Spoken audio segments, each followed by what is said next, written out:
perceptions. This is not hard numbers. They're derived from other people's estimates. They're putting together estimates, that many of which are coming from business consultancies, which are advising firms on where to invest. So they're capturing something about the relationship between the government and society. If you score very low, there's probably some problem there in the relationship between the private sector, both citizens and businesses, and the government. If you score very high, things are probably pretty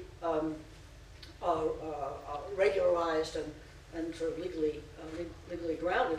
But this whole range in the middle, if you look at a graph, putting together, I should have it here, the TI index was, say, the UN Human Development Report.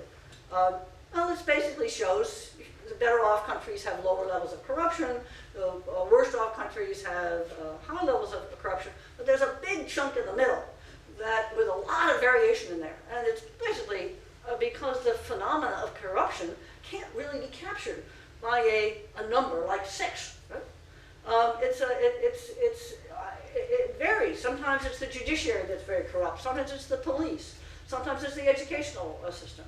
I mean, I'm a little micro-economist who's sort of transmogrified into becoming a law professor and a political science professor, but that's still my home, in kind of industrial organization. Let's look at the individual sector and try to figure out, what's going on in the education sector. What are the incentives for corruption in the mining sector? Let's look at that to try to figure it out. And there may be very different incentives because what we're doing is we're seeing the price system show up in places where it's kind of not supposed to. And as if you've studied economics, the price system shows up in all kinds of places where it is supposed to, and it's quite a lot of variation there. We need to